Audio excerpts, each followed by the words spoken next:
وعلى إله من سنيات الوداع وجب الشكر على إله ما دعا لله صلى الله على محمد.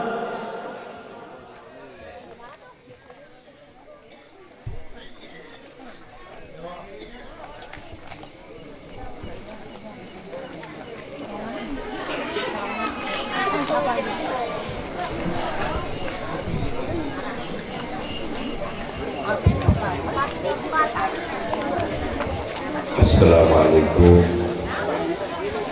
warahmatullahi wabarakatuh. A'udzu billahi minasyaitonir rajim. Bismillahirrahmanirrahim. Alhamdulillahilladzi an'ama 'alaina bi ni'matil iman wal islam.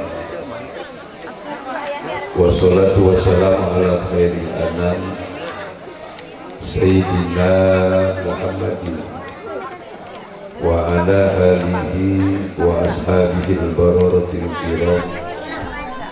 Amma ba'du. Hadratal mukarramin, para ulama, para encingan, para kiai, para mubalik, jajaran panitia penyelenggara peringatan Maulid Nabi besar Muhammad Sallallahu Alaihi Wasallam, bapak-bapak, ibu-ibu, adik-adik sekalian yang saya hormati dan mudah-mudahan dimuliakan oleh Allah Subhanahu Wa Taala. Pertama-tama marilah kita panjatkan puji dan syukur kehadirat Allah Subhanahu Wa Taala.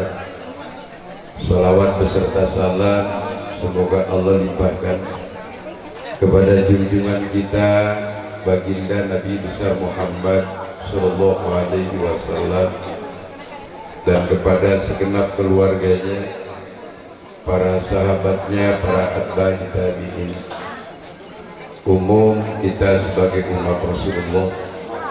Mudah-mudahan kehidupan kita di alam fana sampai kehidupan nanti di alam baka tidak terlepas daripada harapan yang begitu besar, nikmat, karunia, anugerah, rahmat, ampunan Allah beserta syafaat junjungan alam baginda Nabi besar Muhammad Sallallahu Alaihi Wasallam.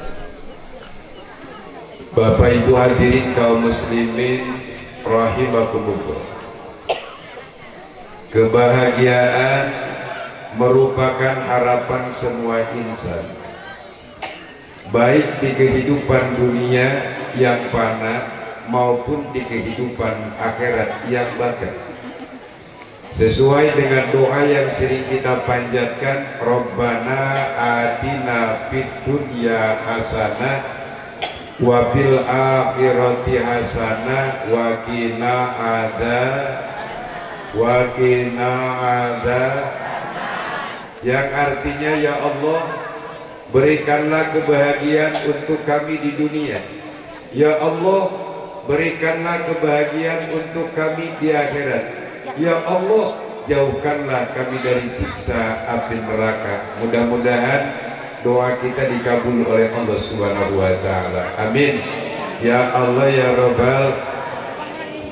Sering kali saya sampaikan, siapapun orangnya, apapun jabatannya, kalau ditanya pasti jawabannya sama. Yang rajin sholat ingin bahagia dunia bahagia, yang jarang sholat juga ingin bahagia dunia bahagia, yang rajin hadir di pengajian ingin bahagia dunia bahagia akhirat, bahkan orang yang belum pernah menginjakkan kedua telapak kakinya di majlis taklim pun ketika ditanya jawabnya sama, ingin bahagia dunia bahagia. Termasuk ibu-ibu nubagur kasalaki ayang bahagia dunia bahagia, nusok nyarekan salaki ayang bahagia dunia bahagia, nusok maido kasalaki oge ayang bahagia dunia bahagia. Aya pamajikan sok maido kasalaki aya. Aya pamajikan anu sok goreng sangga kasalaki aya. Aya. Oh, saya tanya, ibu saya tanya, lebih sayang suami atau lebih sayang piring, Bu? Woi, lebih sayang suami atau lebih sayang piring? Lebih sayang suami. Mari kita buktikan. Ibu pernah mandiin suami, Bu? Woi, pernah mandiin suami? Nyuci piring? Rasa-rasanya kalau kita lihat piring kotor gatal, Bu. Betul? Tapi kalau lihat suami kumel, jarang kita memperhatikan suami. Betul lah, betul? Mudah-mudahan sekali lagi kita semua menjadi manusia yang bahagia dunia, bahagia akhirat. Amin. Ya Allah ya Rabbal. Pertanyaannya semudah membalikan telapak tangankah meraih dua kebahagiaan tersebut? Tentu jawabannya tidak. Caranya ingat, ada 3 kekuatan yang harus kita tanamkan dalam diri kita. Yang pertama, tanamkan kuwatul iman, kekuatan keimanan dan keyakinan kita kepada Allah. Kenapa? Tanpa iman apalah artinya sebuah kehidupan, tanpa iman apalah artinya sebuah harta, tahta dan jabatan. Betul? Betul. Oleh karenanya Bapak Ibu, 13 tahun Rasulullah dakwah di Mekah, menanamkan tauhid, meluruskan akidah, membangun keyakinan dengan perhitungan. Kalau pondasi lurus, bangunan kokoh. Pondasi bengkok, bangunan roboh. Manusia bangunan tergantung pondasi, manusia hidup tergantung imannya. Mudah-mudahan kita semua diberikan kekuatan iman oleh Allah. Amin. Ya Allah ya Rabbal. Oleh karenanya, mari iman kita ini perbaru. Mari iman ini kita perkokoh. Dengan cara apa? Rasulullah mengatakan, kata Rasulullah, jadidu imanakum. Qalu kaifa nujaddidu imanana ya Rasulullah? Qala aksiru min qauli la ilaha illallah Muhammadur Rasul. Kata Rasulullah, perkokoh imanmu, pertebal imanmu, perkuat imanmu. Sahabat bertanya, dengan cara apa ya Rasulullah kami memperkokoh keimanan? Kata Rasulullah, dengan memperbanyak membaca lafaz la ilaha illallah Muhammadur Rasul. Ibu suka wiridan, Bu? Suka wiridan? Suka, ada yang suka, ada yang kagak. Kenapa? Karena sholatnya kita lagi banyak kerjaan. Dalam artian, assalamualaikum langsung ingat kerja. Betul lah betul. Betul lah betul. Bu, karena setelah kita melaksanakan sholat yang 5 waktu, luangkan dulu waktu 10 menit kita duduk di hamparan sejadah. Untuk apa? Membaca istighfar, terus baca tasbih, terus baca tahmid, terus berdoa kepada Allah Subhanahu. Hadirin kaum muslimin rahimakumullah. Setelah iman kita pertebal, mari iman ini kita jaga. Dengan cara apa? Ada ulama yang mengatakan penjaga iman itu ada 3. Pertama, memperbanyak berzikir kepada Allah Subhanahu, memperbanyak bertasbih kepada Allah Subhanahu, memperbanyak bertahmid kepada Allah Subhanahu. Subhanallah walhamdulillah wa la ilaha illallah. Subhanallah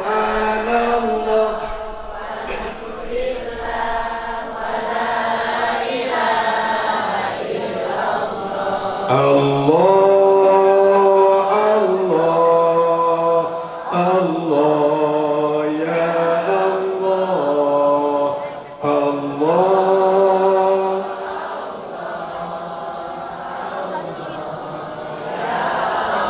Langsung salawat. Allahumma sholli ala sayyidina Muhammadin wa dawaiha wa afiyati abda ونور الأبصار وديائها وعلى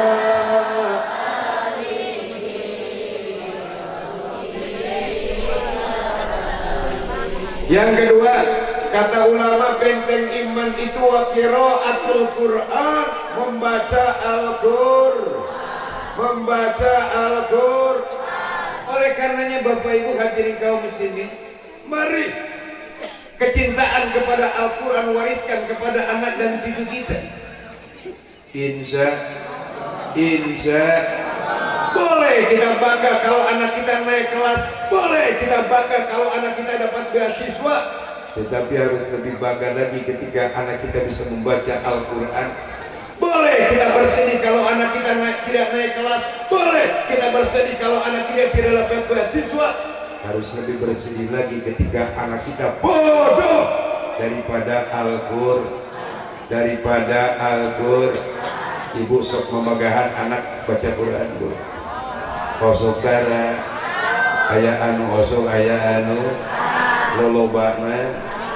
Bu, kalau memang ibu tidak ada waktu untuk ngajar Al-Quran kepada anak kita, mari anak kita serahkan kepada gurunya. Insya. Kenapa Al-Quran anak kita harus dikenalkan dengan Al-Quran? Ingat, Al-Quran itu kan imam kita, Bu. Oleh karenanya ketika kita nanti masuk ke dalam kubur, di dalam kubur nanti bakal ada dua malaikat yang akan bertanya. Pertanyaan malaikat tersebut diantaranya, wa ma imamuka, siapa imammu? Jawaban yang akan menyelamatkan kita dengan jawaban wal Qur'anu imami, Al-Quran adalah imamku. Bagaimana kita mau bisa menjawab wal Qur'an imami kalau sekarang kita tidak kenal dengan Al-Quran? Betul lah, betul. Ibu cinta kepada Al-Quran, cinta kepada Al-Quran, mengakui bahwa Al-Quran imam kita. Oleh karenanya ada keterangan yang mengatakan, man ja'ala al-Qur'ana amamahu qadahu ilal jannah wa man ja'ala al-Qur'ana wara'ahu saqahu ilan nar. Barang siapa yang menjadikan Al-Quran sebagai imam, maka Al-Quran akan menjemputnya ke dalam surga. Barang siapa yang menjadikan Al-Quran sebagai makmum, maka Al-Quran akan mendorongnya ke dalam neraka. Oleh karenanya kita mohon kepada Allah, mudah-mudahan kita semua termasuk pecinta daripada Al-Quran. Amin. Ya Allah ya Rabbal. Bukti kecintaan kita kepada Al-Quran 3. Ada keterangan yang mengatakan, man qara'al Qur'ana fastadharahu fa halala halalahu wa harrama haramahu adkhalahul jannah. Barang siapa yang membaca Al-Quran lalu mempelajarinya, setelah dipelajari lalu mengamalkannya, insya Allah Al-Quran akan membawanya ke dalam surga. Di sekarang ini, Bu, yang lagi rame mahal ketika dibuka pondok-pondok pesantren tahfidz Quran. Jujur, Bu, pesantren tahfidz Quran jauh lebih mahal dari pesantren biasa. Betul lah, betul. Padahal di pesantren tahfidz hanya dipelajari bacanya saja. Tetapi kalau di pesantren biasa, pesantren salafi, semuanya dipelajari. Bacaannya dipelajari, maknanya dipelajari, mengamalkannya dituntut mulai dipelajari. Betul lah, betul. Tapi kadang-kadang pesantren salafi ini kadang-kadang sekarang ini dianggap atau dipandang sebelah mata. Yang diutamakan pesantren tahfidz. Pesantren tahfidz kalau mau masuk pesantrennya aja biayanya mahal bener. Kemarin malam Sabtu kemarin kalau tidak salah tuh, saya ngisi ceramah di daerah Tomang Jakarta yang dekat Bandara Suta. Kebetulan yang undang saya itu yang punya yayasan. Yayasannya besar luar biasa. Sampai dia ngomong santri di yayasan saya itu, di pesantren saya kurang lebih sekitar 5.000 siswa. Kata saya yang paling utama kan dipelajarinya itu apa? Tahfidz Quran. Berapa kalau anak mau masuk di pesantren itu? Uang bukanya 32 juta, Pak. 32 juta. Ramai bener. Sampai untuk tahun depan sekarang udah banyak yang datang. Tapi giliran pesantren salafi yang mempelajari segala-galanya kadang-kadang sekarang dipandang sebelah mata. Betul lah betul. Padahal kalau bukti kita cinta kepada Al-Quran seperti tadi 3 yang harus kita laksanakan: bacaan, pelajari, amalkan. Mudah-mudahan sekali lagi kita semua di akhirat nanti dapat syafaat daripada Al-Quran. Amin. Ya Allah ya Rabbal. Yang ketiga, kata ulama, benteng iman itu wal masajid, masjid. Oleh karenanya bisa kita bedakan Pak, di luar sana boleh kita galau, di luar sana boleh kita gelisah, di luar sana boleh kita bete. Coba-coba Bapak masuk ke dalam masjid, ketenangan dan ketentraman akan kita rasakan di sana. Cuma saja jarang orang betah di masjid. Betul lah betul. Jarang orang betah di masjid. Buktinya kalau hari Jumat, ini hari Jumat, hujan, udah. Kadang-kadang Assalamualaikum, mim yang diucapkan oleh imam Assalamualaikum hampir bareng dengan Novanto. Benar apa benar? Assalamualaikum kereket kuliah. Kirang mulia atau hujan abrek-abrekan ini cari cing di sesompang imah batur. Oh coba orang ngaji dogelan saya di masjid. Betul lah betul. Baca kalam musabiat, baca ilahilat, kakarak balik naon. Bener. Anggot balik di masjid, orang balik ke kulunut, awak base, balik ke imam, memang pemajikan orang keteduga duit, datang ke imam anu dicarikan ke pemajikan, deklam mereka jauh di masjid. Betul lah betul. Betul lah betul. Oleh karenanya Bapak Ibu hadirin kaum muslimin, seringkali saya sampaikan, kalau kita masuk ke dalam masjid, ingat ada 3 pelajaran yang diajarkan oleh masjid. Pertama, masjid mengajarkan kebersihan. Buktinya ketika orang mau masuk masjid, walaupun pakai sepatu harga 100 juta, tolong ke sepatu dibuka. Kenapa? Masjid bukan ukuran harga. Oleh karenanya kalau orang rajin masuk masjid, insya Allah hidupnya itu akan bersih. Bener apa bener? Bener apa bener? Yang kedua, masjid mengajarkan kerendahan hati. Buktinya kalau ada dilaksanakan sholat id berjamaah, ada anak muda jadi imam, orang tua datang, tidak boleh orang tua ngomong begini, hai anak muda, usiamu di bawah saya, ilmumu di bawah saya, kamu mundur, saya yang berhak jadi imam. Tidak boleh. Kenapa? Masjid bukan ukuran usia, terkecuali dalam sholat berjamaah yang telah ditentukan. Jelas? Jelas? Hadirin kaum muslimin rahimakumullah. Yang kedua, kalau kita ingin bahagia dunia, bahagia akhirat, wakina ada benar. Yang kedua, tanamkan dalam diri kita kuwatul akhlakil karimah, kekuatan akhlak yang mulia yang telah dicontohkan oleh baginda Nabi besar Muhammad. Salah satu contoh akhlak Nabi, salah satu contoh akhlak Nabi tadi sama pembaca marhaba dibaca. Di antaranya in utiya ya'fu wa la yu'aqib. Ketika Rasulullah disakiti, Rasulullah tidak pernah balas dendam. Kenapa? Balas dendam tidak akan menyelesaikan masalah. Betul. Salah satu contoh, ketika Rasulullah dakwah di Taif, Rasul bukan disambut tetapi Rasul disambit. Rasul dilempari dengan kotoran ontak, Rasul dilempari dengan batu sampai dari kakinya yang mulia bercucuran darah. Sehingga Pak Bu, malaikat Jibril turun menurut riwayat, nawarkan jasa kepada baginda Nabi. Ya Rasulullah, andaikan kau kasih izin, ini orang Taif akan aku hancurkan. Bagaimana sikap Rasulullah? Kata Rasulullah, jangan Jibril. Kenapa mereka melakukan semacam ini? Karena mereka tidak tahu. Andaikan mereka tahu bahwa saya ini utusan Allah, mereka tidak akan berbuat sekeji ini. Bahkan Rasul mendoakan, Allahumma hdi qaumi fa innahum la ya'lamun. Ya Allah, berikan hidayah kepada kaumku. Kenapa? Karena mereka tidak tahu.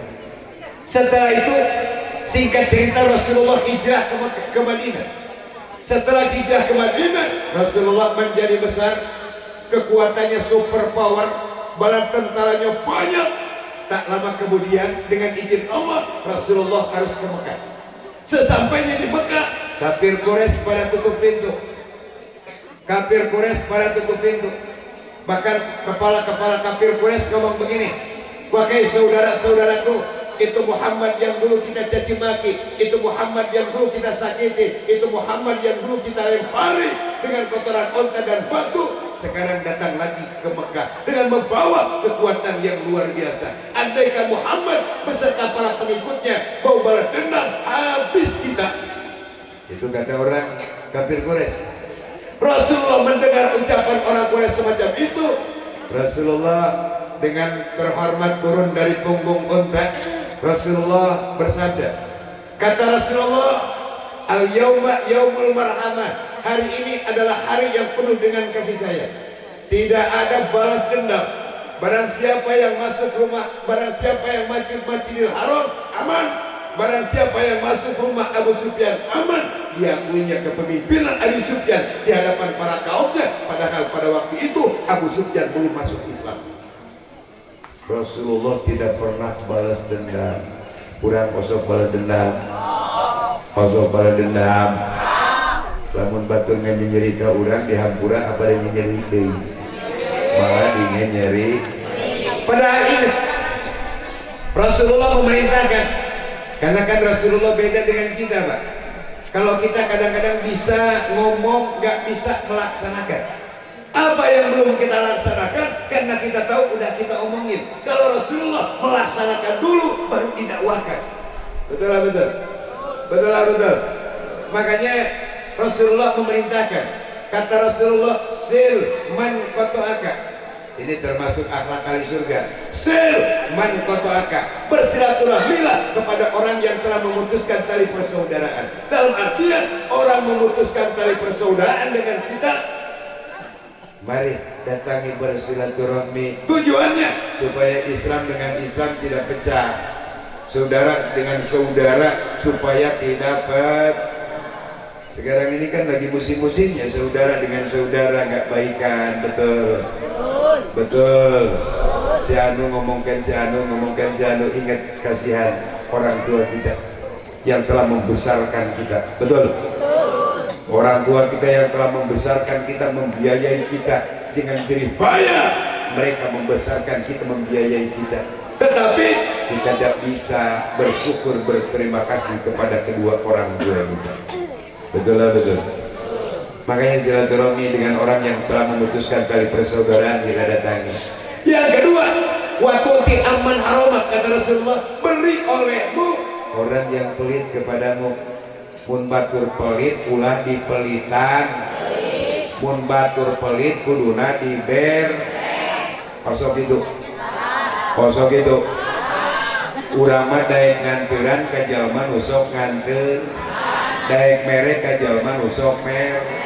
Tatangga nyin sedekahan ke nganteran ka urang sedekahan oge sarua tara daek mer.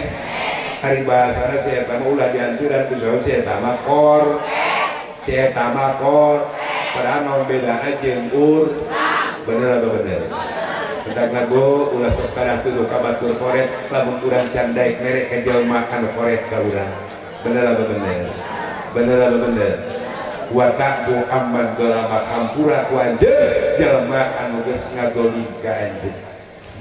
Hadirin kaum muslimin rahimakumullah. Yang ketiga, kalau kita ingin bahagia dunia, bahagia akhirat, wakina ada mana? Yang ketiga, tanamkan dalam diri kita kuwatul ittihad, kekuatan kekompakan, kekuatan persatuan dan kesatuan. Terutama di umat Islam sekarang kita harus kompak, insya. Bukan zamannya lagi kita memperebutkan sesuatu yang sifatnya khilafiyah. Betul lah betul. Betul. Dulu zaman jahiliyah di Pasir Kuda pecah belah. Dulu di zaman jahiliyah berai. Kenapa? Gara-gara masalah sepek. Woi, gara-gara masalah sepek. Saya jamin sampai hari kiamat urusan sepek kerja bakalan selesai. Benar apa benar? Oleh karenanya Bapak Ibu hadirin kaum muslimin, kita jangan tertipu dengan pemikiran-pemikiran picik. Jelas? Jangan tertipu dengan pemikiran-pemikiran yang sangat sederhana dan tidak terhormat dan tidak akan memberikan efek manfaat yang baik. Gara-gara dulu ke hari naudhu. Hadirin kaum muslimin, lihat sekarang nih musuh-musuh kita di belakang udah ngincer kita. Betul, betul. Salah satu contoh, kita jangan tengok wilayah lain. Pancawati sekarang udah dikelilingi dengan bangunan-bangunan yang bukan punya umat Islam. Betul. Kita mesti sadar. Sekarang ini udah masuk juga. Yang sipit-sipit sekarang udah masuk juga di pasir kuda. Benar atau benar? Mudah-mudahan tidak berkembang, amin. Mudah-mudahan tidak berkembang, amin. Ya Allah ya Rabbal. Hati-hati, kalau di wilayah kita sudah dikuasai oleh orang luar, bagaimana nasib kita? Betul. Makanya kita harus Makanya kita harus Kenapa? Ada keterangan yang mengatakan, kata Rasulullah, yusiku an tada'a alaikumul umam kama tada'al akalatu ala qas'atiha. Kata Rasulullah, suatu hari nanti wahai umat Islam, orang di sekelilingimu akan mengerumuni kalian seperti mengerumuni makanan di meja hidangan. Yang barat menerkam, yang timur menenjang, utara menginjak-injak, selatan menjajah. Nasib umat Islam seperti makanan di meja hidangan. Rasulullah, sahabat bertanya, amin kilatin nahnu yawma idin ya Rasulullah. Ya Rasulullah, apakah jumlah kami pada waktu itu cuma sedikit sehingga kami dianggap seperti makanan di meja hidangan? Kata Rasulullah, la bal antum yawma idin kasir. Oh tidak, jumlahmu pada waktu itu banyak, jumlahmu pada waktu itu mayoritas. Tetapi walakinnakum gusaun ka gusa'is sail, tetapi jumlahmu banyak, tetapi seperti buih di lautan, banyak tetapi centang perenang, banyak tetapi tidak bersatu ketika dikempas ombak ke tepian pantai dengan tiada daya dan tiada upaya. Ketika umat Islam sudah cerai-berai, ketika umat Islam sudah tidak lagi bersatu, maka Allah wala yansi'annallahu fi qulubi aduwikumul mahabbata minkum, maka Allah akan cabut kehebatanmu di mata musuh-musuhmu. Dalam artian, orang lain memandang Islam enteng saja, orang lain memandang Islam remeh saja.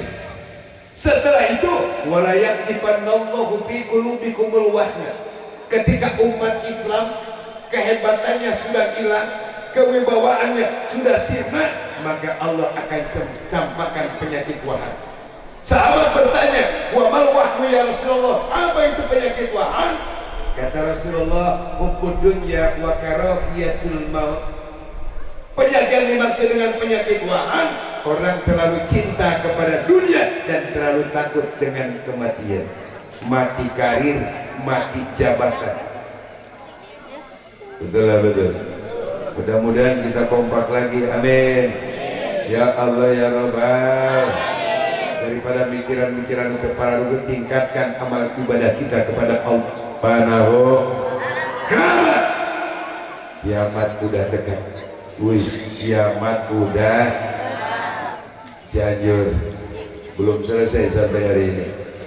Tidak menutup kemungkinan Bogor pun akan terancam. Kalau Bogor sudah lupa kepada Allah, kalau Bogor sudah melalaikan perintah Allah, tidak menutup kemungkinan musibah akan Allah turunkan di Bogor ini. Mudah-mudahan Bogor Allah jaga, amin.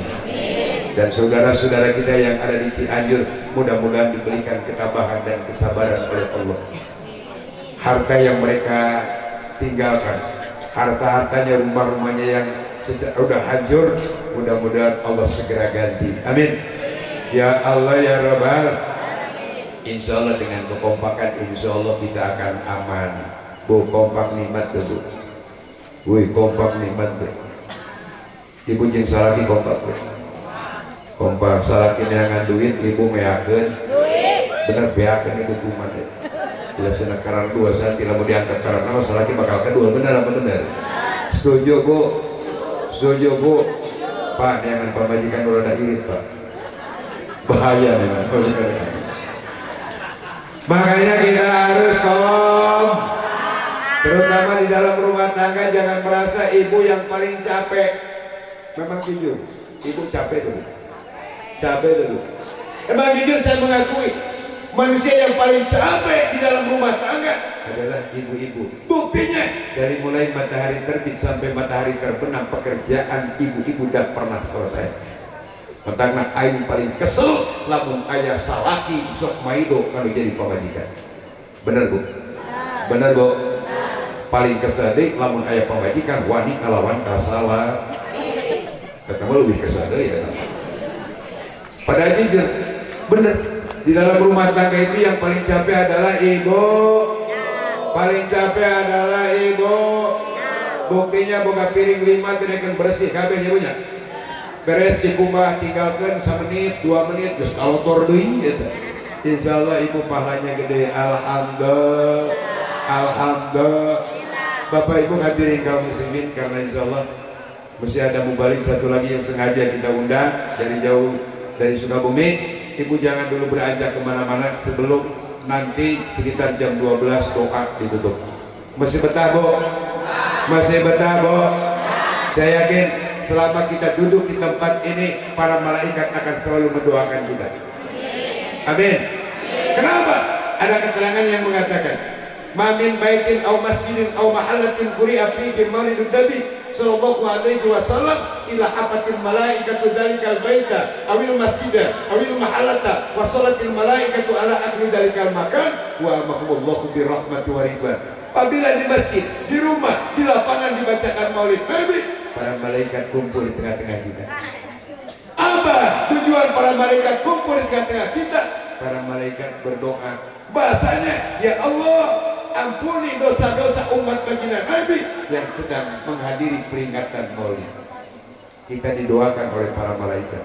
Setelah itu, wa amahumullahu birahmati wa ridwan. Insyaallah pada malam hari ini Allah turunkan rahmat dan keriduan kepada kita. Alhamdulillah.